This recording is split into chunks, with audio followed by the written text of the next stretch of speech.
Fala, Barros. Pitoli, o ministro Alexandre de Moraes do Supremo Tribunal Federal votou na manhã de hoje para manter a prisão, ou melhor, a própria decisão dele, né, que decretou a prisão preventiva do ex-presidente Jair Bolsonaro.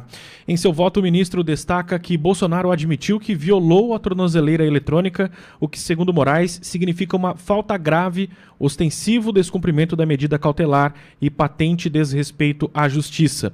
Abro aspas, não há dúvidas, portanto, sobre a necessidade da conversão da prisão domiciliar em prisão preventiva em virtude da necessidade da garantia da ordem pública para assegurar a aplicação da lei penal e do desrespeito às medidas cautelares anteriormente aplicadas, fecho aspas, ao que diz o voto do ministro. Um julgamento extraordinário com duração de 24 horas foi convocado nesta segunda-feira no plenário virtual da primeira turma para que os ministros decidam se Bolsonaro deve continuar preso. Além de Moraes, participam do julgamento os ministros Cristiano Zanin, Carmen Lúcia e Flávio Dino, lembrando que até às 8 da noite todos os ministros precisam registrar o voto em plenária virtual. Pitoli. Obrigado, Barros. Olavo, parece-me que já tem recadinho do Gilmar Mendes, que é a fonte da Sadi na Globo News, pelo menos foi o que eu vi, o que consegui ver, né, desde a minha chegada ao Brasil ontem, né? Parece-me que já tem recado do Gilmar Mendes, repito, que é fonte da Globo, né, dizendo que não estão muito satisfeitos com a prisão do presidente Bolsonaro, que deixou todos essa decisão preocupadíssimos. Entretanto, Alexandre de Moraes não ia retroceder. Aliás, essa Pitoli, palavra não faz parte da... Pois não. Desculpa te interromper, mas agora acabou de ser registrado o voto do Flávio Dino também para a manutenção da prisão. Desculpa interromper, mas para a gente colocar já... o primeiro voto foi do Alexandre de Moraes pela manutenção e agora o segundo voto já registrado também de Flávio Dino. Ninguém solta a mão de ninguém, Olavo. Vamos assim imaginar, será que até o meio-dia esses votos já foram concluídos? A chance é muito alta, né? Quando nós sempre falamos aqui, todo julgamento político você sabe o resultado, previamente, não precisa esperar. Acha que alguém vai divergir? Não acontecerá. Pitoli, se você me permitir rapidamente falar sobre a decisão que determinou a prisão de Jair Bolsonaro, uma decisão altamente estranha. Primeiro, quando Alexandre de Moraes tomou a decisão pela prisão de Bolsonaro, ele usou quase todo o texto, Walter, interessantíssimo, em primeira pessoa. Eu decretei, determinei, que é algo extremamente incomum em decisão judicial. Decisão judicial se coloca, decretou-se, não na primeira pessoa, como tornando a questão extremamente pessoal. Por fim, as estruturas que decretaram essa prisão merecem ser observadas. Não há como isolar o decreto de prisão de Bolsonaro, não há como isolar, fazer uma visão fatiada, olha, a questão da tornozeleira ou a questão da manifestação. O fundamento da decisão baseada naquela vigília não se sustenta. A decisão chamou a vigília de patética. Orar a Deus foi chamado de patético. E não há como estabelecer a dimensão que foi colocada na decisão, que aquela vigília poderia gerar uma comoção e, enfim, as pessoas e um número gigante e permitir a fuga de Bolsonaro. Isso é ilusório. Isso não tem fundamento, não encontra respaldo na realidade. Sobre a questão da tornozeleira, amigo ouvinte, insisto, não dá para fatiar os fatos. A visão é global, é ampla. Não houve tentativa de ruptura da alça que prende no tornozelo. Não houve. Se você assistiu o vídeo, tomou esse cuidado, houve ali uma incursão com um ferro de solda que não chegou a abrir o aparelho. Evidente que havia um quadro emocional, e eu posso até usar a palavra psiquiátrico, de instabilidade. Claro que havia. Quem não ficaria instável diante do que está acontecendo, de uma prisão injusta, diante de um processo injusto? E o pior, termino rapidamente, o pior da decisão que decretou a prisão é que Alexandre de Moraes diz que, por exemplo, as falas de Flávio Bolsonaro incitam o desrespeito ao texto constitucional e à decisão judicial. Amigo ouvinte, censura. O texto constitucional é passível de crítica. Qualquer decisão judicial é passível de crítica. Nada está deificado. Nada tem a condição do eterno, de Deus. Não tem. Tudo é passível de crítica. Nós estamos diante de um absurdo. Nós estamos diante de algo inominável. Nós estamos diante de algo que fere a justiça, minimamente fere o senso de justiça. Ninguém está acima da crítica, nenhuma decisão está acima da crítica, nenhum texto constitucional está acima da crítica. O que nós vivemos hoje é um estado de exceção. Isso não é discurso de ódio, isso é crítica. Um estado de exceção, porque democracia precisa admitir, a crítica precisa admitir que não se concorde com tudo. É necessário, faz parte da democracia, da convivência de diferentes. O que se tenta impor é um raciocínio único, mecanizado, robótico, não humano. Isso não tem a ver com democracia. E quando a decisão coloca a democracia em caixa alta, ela mente. Walter, Olavo trata da decisão e da prisão do último final de semana, e partindo dela, passando pela audiência de custódia, que foi um verdadeiro absurdo, e também já a decisão de Alexandre de Moraes e Flávio Dino pela manutenção da prisão do presidente Bolsonaro. Eu me lembro que num trecho daquilo que motiva a prisão, ele diz que a vigília, né, usaria do mesmo modus operandi da organização criminosa. Nesse trecho, Walter, pode me corrigir, você é um especialista no direito, você é um operador do direito, pode me corrigir. Mas quando ele diz que quem participar, ou quem viria, ou que viesse a participar da vigília, né, estaria participando de algo que cumpriria com o mesmo modus operandi da organização criminosa, condenada, enfim, ele tentou amedrontar brasileiros convocados por Flávio Bolsonaro a participarem do ato do último sábado à noite. Porque ele tenta dizer para mim o seguinte: não vai não, porque você pode ser classificado e eu posso te colocar nessa organização criminosa. Porque mesmo modus operandi, né, eu posso te colocar na mesma organização criminosa. Aliás, Walter, me perdoe, eu vou estender só um pouquinho, viu, Olavo? Walter, só para entender. Eu, no sábado pela manhã, ao vivo na Auriverde, estava já na Itália, eu disse o seguinte: atenção, essa história de vigília, que poderia ser usado, né, para uma movimentação, aglomeração, para resgatar o presidente Bolsonaro, isso é mentira. Eu estive com o presidente Bolsonaro no dia 6 de novembro, na sua casa, em Brasília, no condomínio, e vou lhe dizer, por questões de segurança, eu não vou dar detalhes, é claro, mas eu sei da portaria, onde eu entrei na portaria do condomínio, até a casa do presidente Bolsonaro, aproximadamente 1 quilômetro. Várias quadras são percorridas e você precisa ainda fazer a conversão para um dos lados. Não vou dar detalhes aqui, acho desnecessário, qualquer detalhe nesse sentido, pela segurança da família. Aí você ainda faz a conversão, a casa está no meio de uma quadra.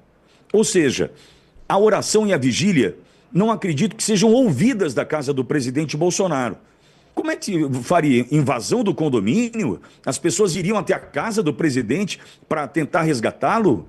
Com 2 viaturas, tem Polícia Federal, tem Polícia Penal, diante da casa do presidente. Eu vi. Vou ser sincero, a história do Nicolas e do celular, o Nicolas que me perdoe, mas foi ingênuo. Porque eu entrei com um caderno e uma caneta. E deixei claro, e mostrei para todos, nem smartwatch eu estava usando um relógio analógico, convencional. Eu estava sem meu celular, deixei meu celular e a maleta da transmissão da Auriverde com o doutor Sebastião Coelho, que gentilmente me estendeu a mão e ficou com os meus pertences. Eu entrei com o meu documento, um caderno, uma caneta.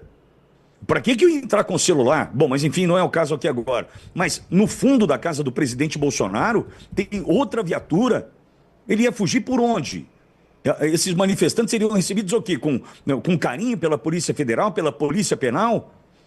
Todo dia, Walter e Olavo, acreditem. No final das visitas, às 6 da tarde, entra um cara, um agente, eu não sei se é da PF ou se é da Polícia Penal, na casa do presidente Bolsonaro, para ver se não tem escavação no muro, marca de pé no muro, para saber se não tem alguém tentando saltar o muro e fugir. Como é que ia ser essa fuga? 1 quilômetro da portaria, aqueles que estariam em vigília, em oração, estourariam essa cancela que tem ali protegendo a entrada do condomínio, e aí andariam 1 quilômetro até a casa do presidente, resgatariam o presidente. Quer dizer, é um monte de absurdos que estão sendo colocados que a gente precisa entender. Agora, Walter, essa questão do modus operandi, né, e organização criminosa é o que mais me incomoda. Agora, a decisão do Alexandre de Moraes, ratificada hoje pela manhã, e a do Dino, né, apoiando o absurdo do Alexandre de Moraes, novidade zero para nós, Walter. Vitoli, mais uma extravagância do arbítrio que a gente está vivendo no regime, né, que é próprio de qualquer regime. Vocês já perceberam o seguinte: o artigo 5º da Constituição garante o direito de reunião. Vitoli, o artigo 5º da Constituição garante o direito de reunião. Uma vigília é um direito de reunião garantido pelo artigo 5º da Constituição. E foi derrogado. Não pode mais. Quer dizer, dependendo do lado, o que se criou aqui é uma espécie de legítima defesa putativa do Estado Democrático de Direito. Qualquer ajuntamento de um pessoal de uma determinada vertente política, que somos nós da direita, significa uma ameaça ao Estado Democrático de Direito, portanto as pessoas não podem mais se reunir. Se querem oração. Porque se reunirem em oração, elas são capazes de colocar em turbação a ordem pública. E aí então proíbem. É um estado de sítio. É um estado de exceção, Pitoli. Então isso não existe numa democracia. Bom, isso é óbvio que a gente sabe. Mais do que isso, a decisão é discricionária. A decisão é discricionária. Ou seja, no direito existe a decisão vinculada e a decisão discricionária. A decisão discricionária é aquela em que o juiz pode optar pela decisão. Ele não está obrigado, ele não é vinculado. O agente administrativo não está vinculado. Ou seja, o ministro Alexandre de Moraes poderia ter mandado verificar aquela história que a tornozeleira apitou, poderia ter chamado uma junta médica, verificado a situação psicológica e psiquiátrica do presidente, em virtude do excesso medicamentoso que ele tem sido submetido face ao que a gente sabe que está acontecendo. O presidente não consegue mais dormir, o presidente não consegue mais falar, o presidente não consegue mais comer, né? E em virtude disso ele está tomando medicamentos, em virtude não só disso, mas também do próprio sofrimento que se ele impõe, ele está tomando medicamentos. E é óbvio, tu está falando uma coisa que para nós todos é evidente, né? Como é que vai fazer? Vai invadir lá as pessoas desarmadas mais uma vez e vão enfrentar a Polícia Federal com fuzis, a Polícia Penal com fuzis, e vão resgatar o presidente nos braços, nos ombros, vão colocar dentro de um carro, vão sair dali, que eu não sei exatamente onde é que é, até um aeroporto. Lá no aeroporto vão colocar dentro de um avião. Será que é isso? Evidentemente que não é isso. E evidentemente que essa história na decisão primeira, que me parece que é do dia 21, nem estava cogitada. A fundamentação, como bem disse o Olavo, da primeira parte, depois se encontrou essa segunda questão que se trouxe à luz com a imprensa amiga, né, da solda, do ferro da solda, que é fruto, evidentemente, dessa situação psicológica terrível, psiquiátrica, inclusive, terrível, que está se submetendo o presidente. A primeira fundamentação era a história que é mais perversa ainda, que é punir um pai por um pedido de vigília feito por um filho. Então, era essa a primeira fundamentação que está posta aí. Olha, o vídeo que foi mostrado antes da história do presidente Bolsonaro, ninguém pode apagar. Ninguém pode apagar. Eu fico pensando agora, quando nós estávamos falando, a história do próprio Ramagem. Vamos lembrar, entre outros episódios dessa novela que a gente tem visto trágica, né, que o STF impediu o presidente Bolsonaro de nomear o Ramagem, alegando interesse e motivação pessoal. Né, algo que não existe porque é uma prerrogativa do presidente que não precisa ter motivação. Por que isso não valeu para quando o presidente Lula nomeou o Zanin, ministro do STF? Né? O presidente Bolsonaro concedeu perdão ao Daniel Silveira e o STF também cassou. alegando a mesma questão da motivação e do interesse pessoal, que não poderia, porque isso eiva de nulidade aquela questão. Mas, agora, novamente, com relação ao Jorge Bessias, pode. Então, o que a gente está assistindo tudo é política nessa história. Absolutamente tudo é política. Não há defesa técnica que se possa fazer nesse processo, no processo do Clesão, no processo do Walter, em qualquer outro processo que haja questões políticas, os votos já chegam prontos. Não há novidade nenhuma no voto do ministro Flávio Dino, que da mesma forma foi indicado porque era amigo do presidente Lula e porque era militante de um lado político, quer dizer, para um lado pode, para o outro lado não pode. O que nós estamos assistindo é um firme propósito de destruir o presidente, de completar o plano que começou com a facada desse, como é que se chama? Do Adélio? Do Adélio, né? Completar o plano que começou com o Adélio e nos constranger mediante o medo, para que ninguém faça nada, para que as coisas permaneçam aí do jeito que estão e para que se consolide o projeto todo, que é esse projeto do PT, da esquerda, que tem a Folha de São Paulo. Agora eu vou concluir só com a manifestação dos meus colegas advogados criminalistas lamentáveis, né? Assisti aquele artista abrindo campanha, aquele notório lhama, cuspidor, não nos causa surpresa, né? Mas assistir alguém que fala em direito penal democrático, que fala em garantias constitucionais, como o doutor Cacai, abrindo uma champanhe em Paris, né? Assistir professores de direito penal da Pontifícia Universidade Católica do Rio Grande do Sul, como o doutor Auri, utilizando de sarcasmo, utilizando de ironia e de sadismo, em última análise, para celebrar uma ilegalidade, a gente vê que, na verdade, o que se transformou tudo isso? Acabou o direito penal. A política entrou, acabou o direito penal. A desnecessária elevação da graduação da prisão, porque o presidente Bolsonaro já estava preso. A desnecessária condução, isso ainda pode piorar, né? Diferentemente do que fizeram com o Collor, com o Lula, não nos esqueçamos que isso aí está considerado uma prisão preventiva e que eles podem, e eu acho que querem, inclusive, levar o presidente para Papuda, né? É isso que está posto aí.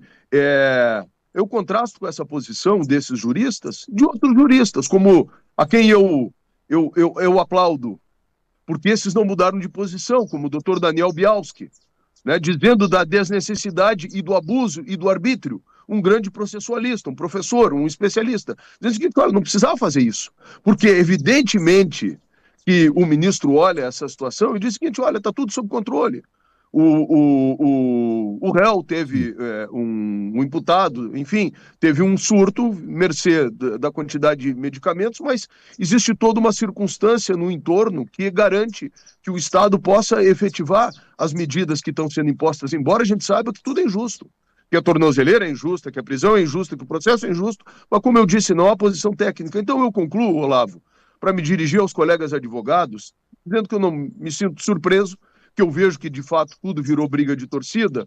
Agora, eu fico pesaroso com tudo isso, porque são pessoas que colocam na lata do lixo tudo aquilo que informaram, que disseram que um dia defendiam, e que submetem tudo isso às suas paixões e aos seus interesses políticos. E, nesse dia, a justiça morreu.